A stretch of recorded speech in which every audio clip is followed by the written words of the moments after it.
เออเป็นนี่ได้งามอยู่บ่ไม่เท่าไหร่แบบนั้นแหละก็เบิ่งในคลิปค่อยเข้าไปเบิ่งก่อนถ้าเรื่องบอกไม่แล้วก็ได้นี่เนาะอันนี้เป็นรูปพ่อเพิ่นกับแม่เนาะให้เจ้าเบิ่งรูปเบิ่งห้อยเพิ่นไว้เนาะพ่อแม่ใจดีที่เพิ่นต่างประเทศแม่นเพิ่นเป็นคนลาวแต่ว่าเพิ่นอยู่ทางต่างเนาะมื้อนี้พ่อสบายดีเนาะ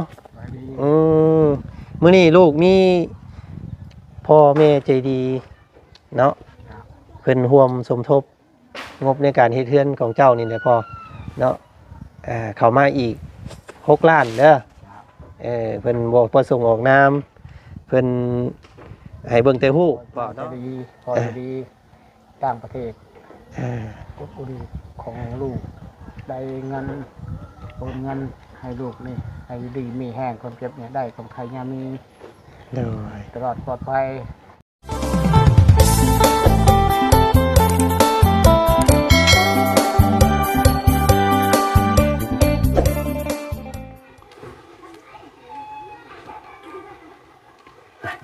พี่น้องเนาะนี่แหละเพิ่นว่าเวลานี่บ่คล้องคอยท่าผู้ใดเนาะฟักหญ้าหุ่นของน้องเพิ่นก็บ่คล้องคอยท่าคือกันพี่น้องเอ้ยเนาะนับมื้อนับวันสิเติบโตใหญ่ไปหน้าเนาะเต็มคืออยู่พี่น้องเอ้ยที่โพดอีกบาดที่นี่เนาะบ่ได้ให้น้องเพิ่นมาลกมาย้อนออกให้มันบางกว่านี้เนาะมันสิเป็นพักน้อยได้เพราะว่าเรือนของน้องเพิ่นนี่มันอยู่โฮมเนาะสังเคราะห์แสงบ่ได้เศษในพักเป็นพักขะแยพี่น้องเอ้ยเนาะเตี้ยคือว่าจันนี่บ่ได้แล้วว่าซั่นเนาะ พี่น้องเอ้ยเนาะก็มาฮอดพี่เด้อบ้านนี้เนาะมาฮอดบ้านฮอดซองของน้องบุษบาเฮาแล้วพี่น้องเอ้ยเนาะนี่ภาพเรือนภาพซ่านหลังนี้อันในภายภาคหน้าอาจจะเห็นเฮือนงามกว่านี้เนาะพี่น้องเอ้ยให้จื้อจำภาพนี้ไว้ก่อนรอบนี้เนาะมาพูดละรอบหน้ารอบในอาจสิเห็นเฮือนหลังใหญ่แล้วก็หลังงามกว่านี้ว่าซั่นซะพี่น้องเอ้ยเนาะมื้อนี้ก่อนอื่นเด้อเนาะทักทายสบายดีทางน้องบุษบาตากลมเฮาก็ ใส่ชื่อให้เพิ่นบุษบาเด้อเนาะมีคนเอิ้นนำอยู่บ่บุษบามีไผเอิ้นนี่บ่บุญบรรปาบ่บุญบรรปาส่วนใดคนในบ้านเจ้าเอิ้นนี่ไดเอิ้นบุตรซื่อๆบุตรแล้วล่ะบุตรเนาะบุตรหน้าเดียวพี่น้องเอ้ยเนาะบุตรหน้านิ่งเอาน้องบุษบาพี่น้องเอ้ยเนาะเพื่อนชานบ้านหยังเพิ่นก็ยังบ่มีการต่อเติมยังเกิดขึ้นเนาะมีแต่นับมื้อสิมากบาดนี้พี่น้องเอ้ยเนาะเฮ็ดหยังอยู่มื้อนี้บ่ได้เฮ็ดหยังบ่ได้เฮ็ดหยังกินข้าวกินหยังแล้วบ่กินแล้วมีอีหยังกินมื้อนี้บ่บุญซื้อปิ้งไก่มาฝากโอ้เนาะนั่นแหละพี่น้องเอ้ยเนาะทางบ่บุญเพิ่นเอาปิ้งไก่ให้แล้วบ่จันก็สิมาหากินน้ำแล้วบาดนี้เนาะบ่มีหยังมาฝากได้อ้ายเด้อมื้อนี้เนาะโดยให้น้องไว้ทางใดแหละอยู่เพิ่นน้องสาวอันใดโดยเป็นจังได๋เฮาน้ำหัวเพิ่นน่ะหาซื้ออันบีน้อยๆมาบีให้เรานี่กว่าโดยซื้อแล้วโดยออกอยู่บ่อ๋อใส่เอิ้นเพิ่นมาอยู่ดูนี่มาเบิ่งได้อัปเดตเบิ่งเด้อยู่เฮือนนี่บ่โดยน้องอ้อยแซงสุนัยอีหยังก็แซงจุไนโดยแซงจุไนปอจุไนเนาะยังอันเก่าอยู่เสือเราพี่น้องเอ้ย เนาะตัวนี้นี่ตั้งแต่มื้อนั่นพุ่นมาไว้มาสบายดีป้าลุงเลยไว้พี่น้องก็ใส่ผมเบิ่งอยู่ยังคือเก่าอยู่ใส่บ่บีแล้วเนาะยังหลายคือเก่ายังเห็นบ่แต่มันบ่ได้หลายปานใดแต่หมดสะชะแล้วโดยมีแต่ไข่มันแต่ไข่ซื่อโดยโอ้ยมันบ่ออกมายังหลายกว่าเก่าได้ลูกเนาะตัดผม โอ้ยบ่ตัด ป้าลุงหลายคู่หลายคนอยู่เพิ่นบ่ว่าวันนี้นำบ่ให้ตัดเนาะใบมะเขียบเพิ่นว่าเนาะมีใบมะเขียบใบมะเขียบแล้วก็ มาตำแล้วก็ใส่กับเหล้าผสมกับเหล้าแล้วก็เอามาหมักแล้วก็เอาถุงยางหัดไว้ว่าซั่น โดย ตายเพิ่นว่านะมันเห่าได้ เนาะเอามาลองเฮ็ดลองเบิ่งเด้น้องได้จักมื้อเนาะลองแบบอัน FC เพิ่นแนะนำมาหลายเพิ่นเว้าหั่นนะเนาะโอ้ยบ่ไหวได้นี่พี่น้องไอ้เนาะโอ้ยนอนกลางคืนคันบ่ลูกคันบ่เวลาเฮานอนคันเก่าบ่คันนี่บ้านเจ้าว่าจังได๋ มันชอย ฮะ มันชอย enjoy โดย enjoy นี่คือคันเนาะ โดย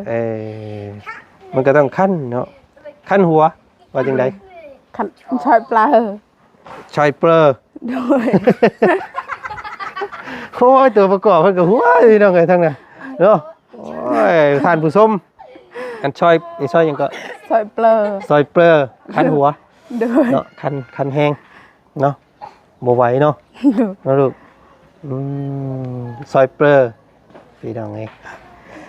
ใครเนี่ยมันแห้งมันควายเนาะ โดย น้ำแต่เก่าน้ำอยู่นี่ไหลมาโป๊เปียกบ่ได้พี่น้องเอ้ยเนาะพักคือที่แท้น้องมัน ลายโพด เจ้าบ้านหลายพวกได้นี่ โดย เนาะย้อนออกอีกเด้อ โดย ย้อนออกคือเห็ดคือของน้องหัวเห็นบ่งามซ้ำของเราเนาะ โดย นี่ สบายดี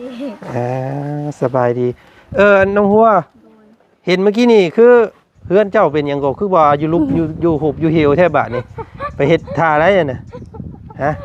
ให้รถเพิ่นไปจกให้ เอาจ้างเพิ่นบ่ อันซื้อให้เพิ่นอันเบียร์2ลังแล้วก็ไก่ตัวนึง แบบว่าให้กินน้ำกินในเนาะ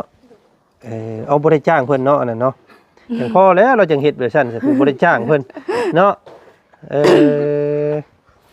โอ้มันนี่เฮือนเราต่ำกว่าทางทั้งหยังอีกเด้พุ่นน้ำพุ่นแล้วยามนี่งามอยู่วันยามมาเพิ่นได้เจ้าสิได้ปล่อยป่าได้อยู่หั่นเนาะ ซื้อปลามาแล้ว บ่ไหวเด้อพี่น้องเปียกบ่ได้ตารางเฮือนเนาะน้ำมันอันนั้นมันสูงได้เห็นเมื่อกี้นี่พี่น้องก็เลยว่าบ่ค่อยเหมาะปานใด นั่นแหละสะเอย แต่ว่างามเนาะหมากอันนี้แล้วเนาะหมากอันหมากแตงเราอันนั้นมันงำต้นไม้อยู่แล้วบัดยังเฮ็ดที่บาดนี้ยังบ่ขึ้นแล้วผักมันก็สิน้อยๆแบบขะเยไปซี่แหล้วคนได้บักสูงๆเนาะ ใหญ่แล้วก็กะ ย้อนออกอันน่ะเฮ็ดสมพักกินเนาะอันนี้นี่พอดีงามนี่ผักอันผักหอมนี่สำนี่พอดีผักหอมเนาะงามเด้อพี่น้องเอ้ยเนาะแต่ว่าอยากหาบน้ำหาบในแน่เนาะมื้อนี้เนาะ โดย มื้ออื่นสิไปใช่บ่ บ่ได้ไป ทั้งสองคนชุบเจ้าเลย แล้วไปซะ บ่ได้ไปใช้ บางทีน้องอาจสิไปตัดลำมันต้น แล้วมันต้นสวนไผ่ปั่น ส่วนน้อง ไก่บ่ บ่ได้ไกลปานใด เออ ส่วนมีแต่ยาว เอบ่ซอยมีมันปานใดได้สักแบบนั้นเนาะ นี่ ต้องไปตัดลำมันก่อน อืม เดี๋ยวจังไปก้นบัดนี้แม่นบ่หาคนคือเก่าบ่ หือ หาชาวบ้านคือเก่าบ่หรือว่าหาแฮงเพิ่นนะ แม่นอันผู้ที่เฮาไปเอาแฮงแล้วก็ให้เพิ่นก็มาส่งแฮง มาส่งแฮงคืน อืม หลายคนบ่เจ้าไปส่งแฮงเพิ่น มื้ออื่นก็บางทีก็ไปเอาแฮงเขาเจ้า เออ เอาแฮงพี่น้องเอง โอ้บ่ค่อยได้อยู่เฮือนได้ช่วงนี้เนาะ ช่วงหน้าเวียกได้พี่น้องช่วงนี้เฮ็ดของกินขายดีได้บ้านอยู่เฮือนเจ้าฮะปิ้งไก่เนาะไก่ตายตายฝากน้ำบ้านกลับมา บอกหยอกเลย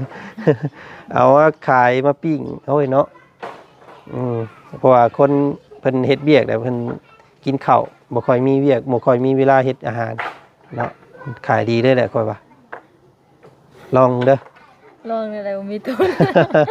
มีต้นทุนเนาะ แม่น คิดได้อยู่เนาะคิดเนาะ ยอดเบียร์ซื้อให้เขาเมื่อวานนี้ยังยืม อื บ่ได้ ม ใช้เงินยืม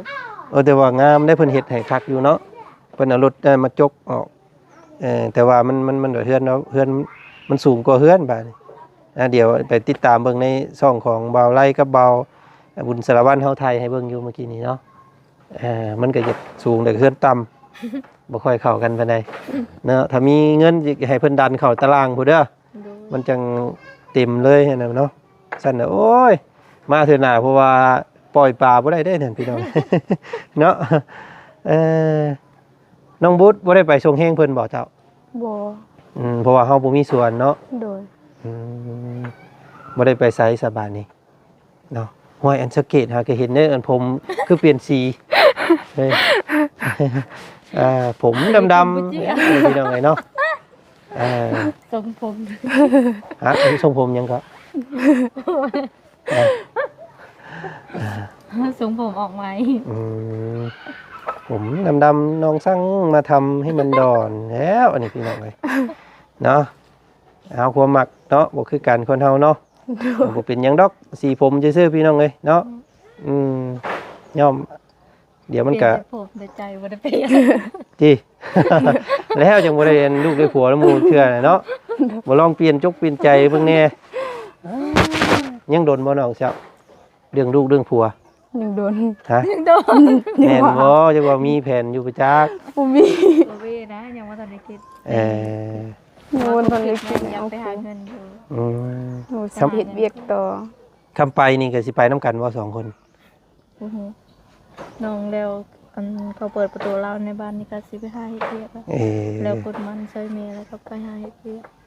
ว่าอยู่เฮือนเฮาบ่มี มัน บ่มีเงิน คือว่าแล้วเนาะมันเฮาต้องมีแนวใส่ใจายตลอดเนาะ แม่ เฮาสิอัน พอสิได้มีเวียกเฮ็ดแล้วก็ซอยจ่ายค่าน้ำค่าไฟแม่ แม่น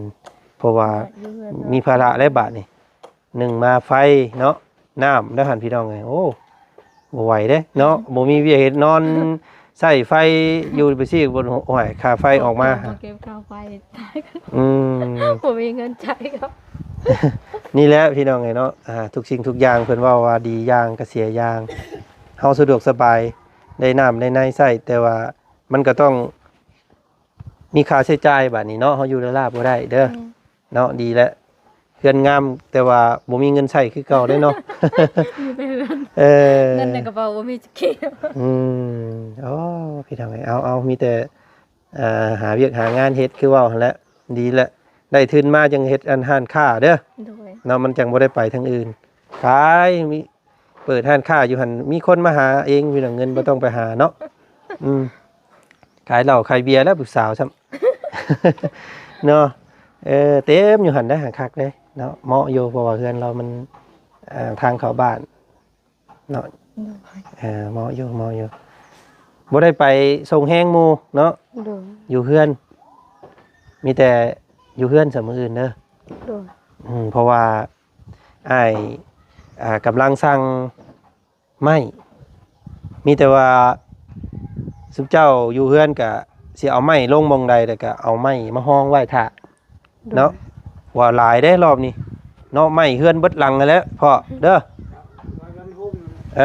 มีแต่หาไม้มาปูยันปวกขึ้นนะแล้วสิวางไปเนี่ยใดอันเตรียมบงมันไว้ก่อนเพราะว่าไม่แป้นไม่คือไม่ค้างแล้วครบมาแล้วพี่น้องไงเนาะกับเสาอีก3ต้น โดย เพิ่นสิเอาเป็นเฮือน9ต้นให้ โดย เนาะเพราะว่าพ่อใจดีแม่ใจดีเพิ่นว่าเฮือน6ต้นน่ะมันน้อยโพดเพิ่นว่าย่านซุมเจ้านอนฮ้อนเนาะเพิ่นอีกันโพดก็เลยมีพ่อมีแม่ใจดีเพิ่นเดี๋ยวสิเอารูปเพิ่นให้เบิ่ง โดย เพิ่นร่วมสมทบมาอีกมื้อนี้เนาะถือว่ามาแจ้งข่าวดีเจ้าเพิ่มเติมก็ได้เด้อเนาะพอเพิ่นบ่ได้ให้ออกชื่อออกเสียง บอกแต่ให้เบิ่งรูปแล้วพอเพิ่นว่าพี่น้องเอ้ยเนาะเดี๋ยวสิเอารูปให้เบิ่งเด้อเนาะเดี๋ยวแป๊บหนึงพี่น้องเอ้ย มาลงใหญ่ได้ตัว เฮือนนี่สิบ่จันนี่คิดไว้ในหัวแล้วแต่บ่ฮู้ว่าน้องเพิ่นสิมักนำบ่เนาะคือเฮือนน้องไม้เจ้าเคยเห็นบ่เฮือนน้องไม้น้องทาย บ่เคย น้องหัวเด้เคยเห็นบ่ เคย เป็นนี่ได้งามอยู่บ่ ได้มาเท่าไหร่ แบบนั้นแหละ ก็เบิ่งในคลิปเคยเข้าไปเบิ่งแล้ว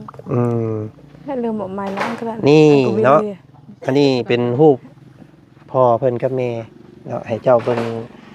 รูปเบิ่งห้อยเพิ่นไว้เนาะพ่อแม่ใจดีที่เพิ่น อยู่ต่างประเทศอยู่ แม่นเพิ่นเป็นคนลาวแต่ว่าเพิ่นอยู่ทางฝั่งต่างประเทศเด้อ โดย เดี๋ยวดึกรูปภาพเพิ่นไว้หรือว่าสิให้อันใส่กรอบไว้บ่ เฮือนแล้วก่อนเนาะ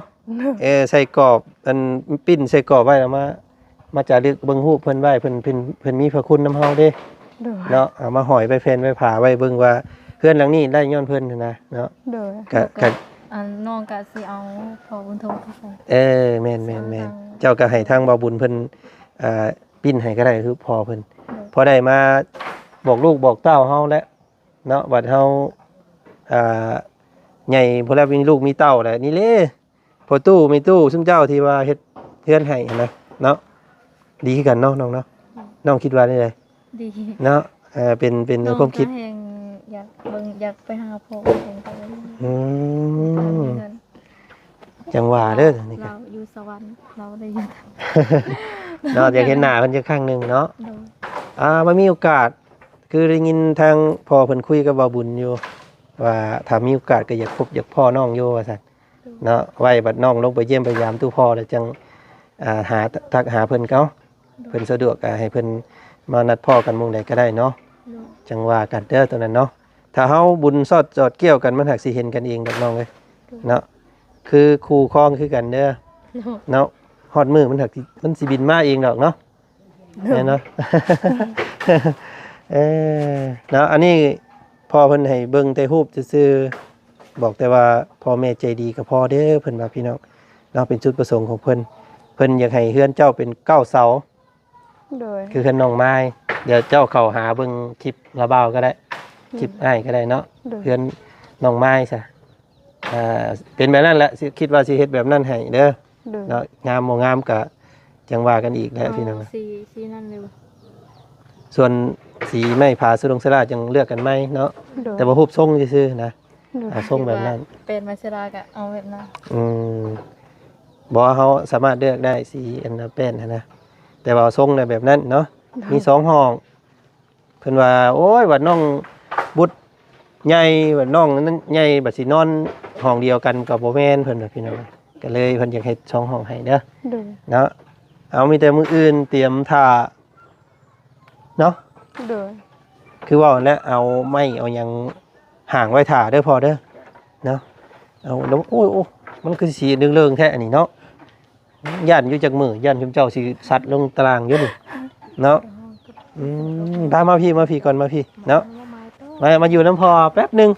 เดี๋ยวสิให้ขอมกขอบใจทางพ่อกับแม่ใจดีเพิ่นก่อนเพิ่นร่วมสมทบมา เยอะมาก ป้าปั่นเข่าใหญ่แท้ให้มากินน้ำแน่